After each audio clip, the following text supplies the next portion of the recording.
At the end of the lesson, you are expected to analyze the value of b, synthesize the value of b, and appreciate the significance of processing the value of b.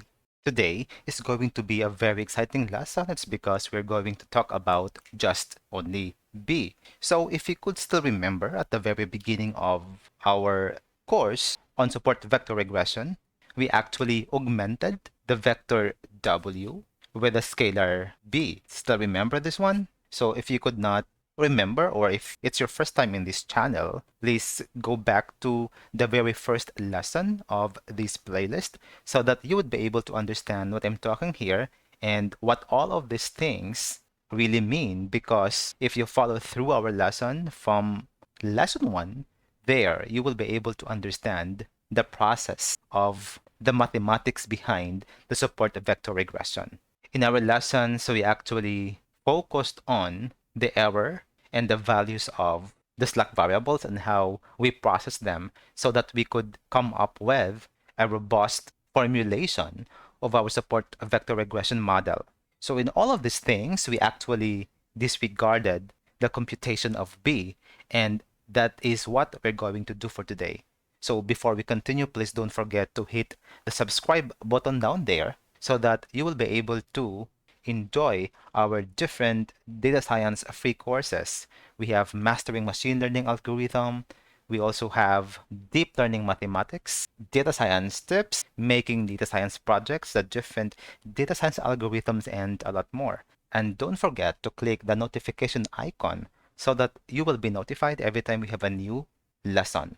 And don't forget to give this video a thumbs up and share this with your friends. So let's continue.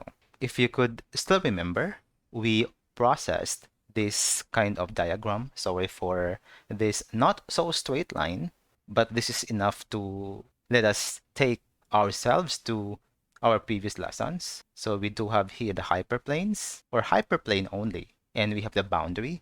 And we said that the values that can be found here above our boundary and below our boundary are actually non-zero. Still remember this? And if the values are not non-zero, or they are zero, then it would mean that the values can be found here, right? And now the question is this: how are we going to satisfy our constraint with much equality, thinking that we have this kind of situation? We have the non-zero values here, and we have the zero values here. This one gives us the satisfaction to carry out the constraint perfectly into mathematical understanding of support vector regression. But of course, this would mean above the boundary. And if it's below the boundary, of course, we're going to have here the asterisk symbol here. And of course, this is going to be in negative form. So we have the instance xi and yi, which means to say that in every value of xi, there will always be a corresponding value of yi in relation to these points. And we have said that these values and these values can never be both zero, because if these values are both zero, it would mean that the instance of xi and yi, which can be found in these places, can never be possible. So because of this impossibility of having the value of zero, then this could result to this situation wherein yi minus w transpose xi minus b minus e is equal to 0, which means that these are just all the points or instances that can be found inside our tube. So with this regard, we can now compute for the value of our b. So these situations are actually the situations that can be found above our hyperplane, and these situations are the situations which are processed in the same manner as this first situation. These are the points, and this is the value of b that can be found below our hyperplane. So this is how we process the value of b. And having all of these things said, from lesson 1 to lesson at the present, we are now ready to make our machine learning project using the support vector regression. And this is going to be a very exciting project because also in this project, we're going to make a comparison of support vector regression and the linear regression. What is this for? Why do we have to study this?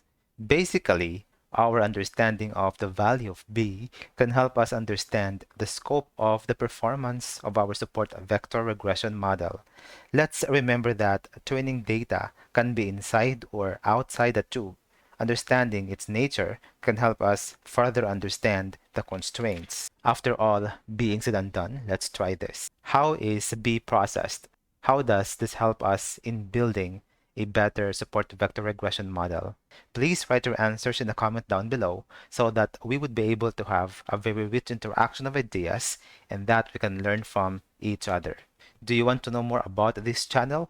Just click these cards. You can enjoy our data science courses for free, like Mastering Machine Learning Algorithm, Deep Learning Mathematics, the different data science algorithms, and many more. Here, you can always learn and upskill for free.